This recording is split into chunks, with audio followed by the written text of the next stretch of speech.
Je vous le dis, si vous êtes face à la mort, vous oublierez ce que vous avez lu à l'université. La physique que vous avez étudiée à l'université, vous l'oublierez.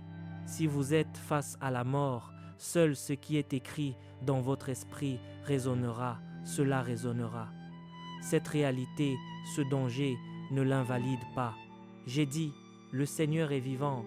J'ai vu la main de Dieu ce jour-là comme je ne l'avais jamais vu auparavant. Avant de continuer cette vidéo, nous voulons vous dire merci de regarder nos vidéos. Si vous souhaitez soutenir cette œuvre, vous pouvez écrire au numéro qui s'affiche à l'écran. Également, vous souvenir que nous avons notre librairie chrétienne où nous avons écrit plusieurs documents déjà aujourd'hui, parmi lesquels les généraux de Dieu. Donc, le lien dans la description de cette vidéo ou bien écrire au numéro qui s'affiche à l'écran. Avant de continuer cette vidéo, n'oubliez pas de vous abonner à la chaîne et d'activer la cloche de notification. Que Dieu vous bénisse et bon visionnage. Vous savez, c'est une chose dangereuse de se dire chrétien dans mon pays, très dangereux. Il y a certains quartiers où si vous vous y rendez et qu'on sait que vous êtes chrétien, vous n'en sortirez pas vivant. J'ai donc été confronté à cette situation. Nous avons été pris en embuscade par des extrémistes alors que nous construisions notre cathédrale dans un village reculé. Tout d'abord, il est même impossible qu'un tel bâtiment soit érigé dans cet endroit. Je parle d'un lieu où le gouvernement doit des salaires depuis environ 6 mois. L'économie de l'endroit est donc en ruine et le Dieu du ciel vous demande de commencer une construction. Une construction qui allait coûter 1 700 000 à l'époque. Il n'y a qu'un fou pour se lancer dans un tel projet. C'est un cas psychiatrique que de penser à un tel projet dans une telle économie. Il y a un hôtel d'une marque sud-africaine dont quelqu'un est allé chercher la franchise en Afrique du Sud pour l'amener dans ma ville. Il a donc construit l'hôtel, l'a couvert d'un toit, puis a fait venir les Sud-Africains pour inspecter ce qu'il faisait, car il était censé construire selon des normes établies. Les Sud-Africains sont donc venus et sont restés dans ma ville pendant 1 mois. Ils ont vu les prix des produits de première nécessité sur le marché. Ils ont vu le niveau des activités commerciales qui s'y déroulaient. Ils ont contacté quelques banques et ont vu ce qui entrait en une journée, ce qui sortait, ce qui entrait. Et ils ont dit à l'homme d'arrêter la construction, car sur la base des analyses qu'ils avaient recueillies, cet hôtel ne prospérerait pas dans cette ville. Je vous donne simplement une idée de ma ville.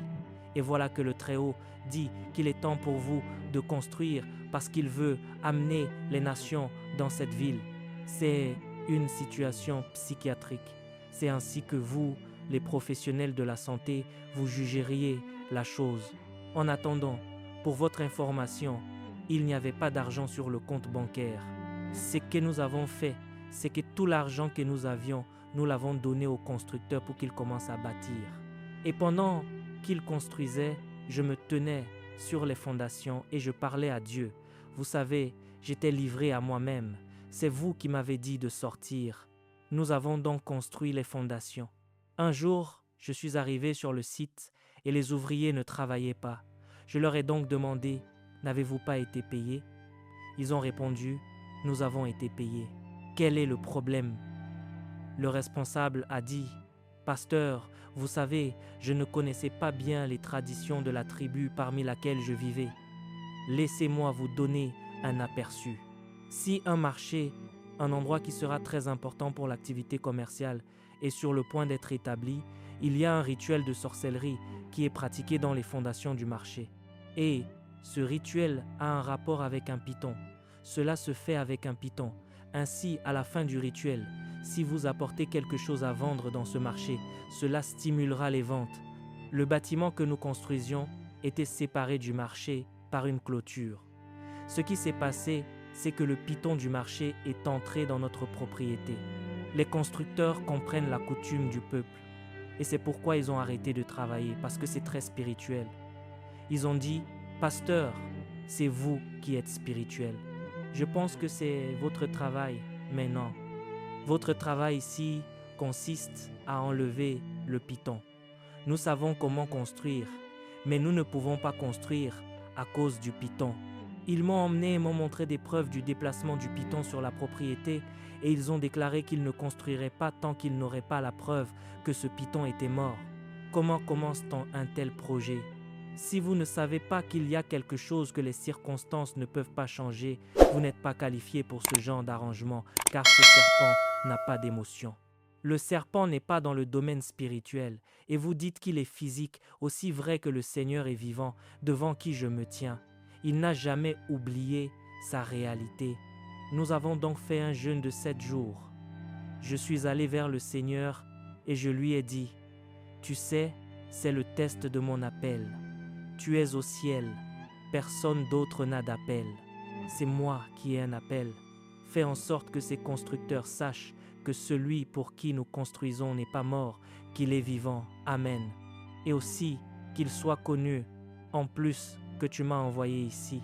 Il ne suffit pas qu'ils sachent que tu n'es pas mort. Ils ont aussi besoin de savoir que tu m'as envoyé, car je ne me suis pas envoyé moi-même. 7 jours de jeûne, 7 jours de prière. Ensuite, je suis venu sur le site le 7e jour et j'ai vu tous les ouvriers travailler. Ce n'est pas comme si j'étais venu les convaincre de travailler. Le Seigneur était entré dans les lieux. Je ne sais pas ce qui est arrivé au python, car je ne l'ai jamais vu.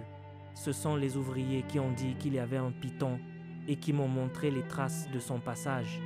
Et si vous vérifiez la taille, c'est un vrai python. Le 7e jour, il a disparu jusqu'à aujourd'hui. Maintenant, je savais sans aucun doute que Dieu m'avait envoyé. Je savais sans aucun doute que Dieu voulait que ce projet surgisse de cette terre. Même s'il n'y avait pas d'argent, je savais que c'était la volonté de Dieu. Donc, s'il y avait un serpent de l'état-major qui s'opposait à ce projet, celui qui m'a envoyé devait s'adresser au serpent. Et le 7e jour, après m'avoir demandé de jeûner pendant 7 jours, j'ai jeûné pendant 7 jours. Le 7e jour, je n'ai pas eu besoin d'aller parler aux ouvriers. Ils m'ont juste dit, « Pasteur, ce serpent est parti. Le serpent n'est jamais revenu. » Je ne sais pas s'il a disparu, mais c'est ainsi que nous avons construit ce bâtiment. Chaque fois que je vois ce bâtiment, je me souviens de ce serpent. Satan sait quoi introduire dans votre vie pour tronquer votre destinée. Si les ressources avec lesquelles vous voulez accomplir cette destinée sont toutes naturelles et intellectuelles, il y a des ressources qui vous lieront et vous amèneront en captivité. Mais il y a une chose que Satan ne peut pas contenir et qu'il ne peut pas manipuler. C'est votre identité dans la présence de Dieu. C'est la vérité. Cela ne change pas. Le fait que vous ayez faim ne change pas cette réalité. Le fait que vous n'ayez pas beaucoup de pantalons à porter ne change pas cette réalité. Satan peut manipuler tout le reste, mais Satan ne peut pas manipuler la vérité. Toute forme de liberté qui viendra dans votre vie émanera du lieu de la vérité. Votre œuvre de foi, votre combat de foi, votre lutte contre les choses contraires commenceront par la mise en contact de votre esprit avec la vérité. Le Saint-Esprit communique la vérité à votre esprit de telle sorte que, même si vous l'oubliez, elle ne peut pas être effacée. Au jour de la détresse, le Saint-Esprit peut la ramener à votre conscience. Amen. Aussi vrai que le Seigneur est vivant, devant qui je me tiens un autre jour. Vous savez, c'est une chose dangereuse de se dire chrétien dans mon pays. Très dangereux. Il y a certains quartiers où, si vous vous y rendez et qu'on sait que vous êtes chrétien, vous n'en sortirez pas vivant. J'ai donc été confronté à cette situation. Nous avons été pris en embuscade par des extrémistes. Et j'avais prié Jésus en disant, « Entre tes mains, je remets mon esprit. » J'ai fait cette prière dans cette situation parce que la première chose qu'ils feraient, en fait, je ne peux même pas communiquer avec eux parce que je ne parle pas la langue qu'ils parlent. J'étais dans cette situation et j'ai fait cette prière. Puis, une chose étrange s'est produite. Si j'en reçois l'autorisation, je vous le dirai demain. Une chose étrange s'est produite dans cette situation. C'est pourquoi je suis encore ici. Je vous le dis, si vous êtes face à la mort, vous oublierez ce que vous avez lu à l'université. La physique que vous avez étudiée à l'université, vous l'oublierez. Si vous êtes face à la mort, seul ce qui est écrit dans votre esprit résonnera, cela résonnera. Cette réalité, ce danger ne l'invalide pas. J'ai dit, le Seigneur est vivant, devant qui j'ai vu la main de Dieu ce jour-là, comme je ne l'avais jamais vu auparavant. Et Dieu ne m'a pas donné la liberté d'en parler. Même à ma femme, je n'ai pas dit ce qui s'est passé ce jour-là. Mais je lui ai dit que j'y étais. Ce que je vous ai dit, c'est ce que je lui ai dit. Mais ce qui s'est passé, c'est ce que je n'ai pas dit. Depuis ce jour, je n'ai plus peur de rien, de ce qui peut arriver, car j'ai vu quelque chose ce jour-là, et le Seigneur est vivant devant qui je me tiens. Devant le Seigneur vivant devant qui je me tiens, j'étais censé vous montrer 7 choses, mais je vais vous en montrer une seule. Ensuite, nous prierons ensemble après avoir vu celle-ci. Tournez avec moi dans le livre des Éphésiens, au chapitre 6. Je veux juste vous montrer qui vous êtes devant la présence de Dieu. Y êtes-vous? Maintenant, ce que je peux vous montrer à partir de la Bible dans ce contexte, c'est ce qui s'y trouve. Il y a des dimensions de vous que la Bible n'a pas saisies. Demain, lors de la conférence, je vais vous montrer comment accéder à ces dimensions. Il y a des dimensions uniques de vous que la Bible n'a pas saisies. Celles qui sont dans la Bible sont fondamentales et sont vraies pour nous tous en tant que chrétiens. Mais vous voyez, le Saint-Esprit et Dieu ont l'administration nécessaire pour pouvoir traiter avec vous en tant qu'individu. Oui, très bien. Il y a donc des informations actuelles que le Saint-Esprit peut vous donner sur votre statut dans l'Esprit, qui ne sont pas nécessairement consignées dans la Bible. Y êtes-vous? Car si le Seigneur parle à Madu et dit « Madu, tu es un évangéliste, cela n'est pas dans la Bible. Vous ne me suivez pas. Madu, tu es un évangéliste, ce n'est pas dans la Bible. Mais le Saint-Esprit vous l'a dit. » Nous allons donc examiner demain celles qui vous sont uniques. Mais nous allons regarder aujourd'hui celles qui sont générales pour nous tous. En tant que croyants dans les Écritures, nous y regarderons aujourd'hui. Est-ce clair? Oui. Et je vous raconterai demain quelques histoires sur plusieurs choses qui se sont produites dans un certain endroit et j'ai rencontré un ange du ciel. Je vous le dirai demain. Les choses que l'ange a dites ne sont pas dans la Bible. Elles me sont spécifiques en tant qu'individu. Je vous raconterai donc tout cela demain et je vous dirai demain ce qu'est le ministère de la lumière.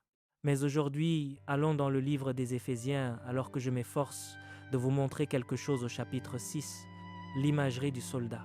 Le soldat qui est engagé dans le combat spirituel tel qu'il est révélé dans le livre des Éphésiens au chapitre 6 est l'image d'un légionnaire, une épée, un bouclier, n'est-ce pas?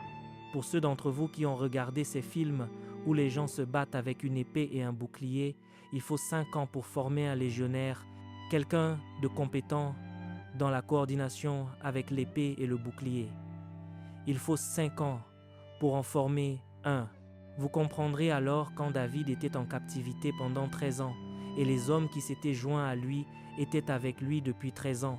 Il les avait formés 2 fois plus pour être des maîtres de leurs armes et il n'y avait pas de guerre à mener.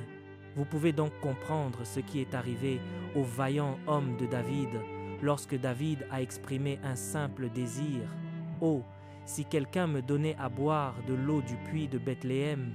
Ces gens avaient été formés, reformés et surfaits, et ils n'avaient pas eu l'occasion d'exercer leur formation. Ils ont donc pris le désir de David pour un ordre de guerre. Nous verrons cela demain. C'est donc l'imagerie qui est dépeinte à propos du guerrier spirituel dans le livre des Éphésiens au chapitre 6. Il est dit « Enfin mes frères, fortifiez-vous dans le Seigneur et par sa force toute puissante. » Quelle est la signification de cela? Le soldat spirituel est censé être fort dans le Seigneur. Qu'est-ce que cela signifie d'être fort dans le Seigneur? Très bien. Mon frère aîné était un homme très musclé et j'étais beaucoup plus mince que je ne le suis maintenant quand j'étais un jeune garçon et très turbulent. Donc, quand je causais des ennuis et que le combat découlait de ces ennuis, j'allais vers lui. J'étais donc fort en lui. Je savais que, dans ma propre capacité, il y avait un manque de force, mais je profitais de l'excès de force qui se trouvait chez mon frère aîné. Et il est toujours mon meilleur ami jusqu'à aujourd'hui. Même si nous ne nous battons plus, il n'y a plus de bagarre.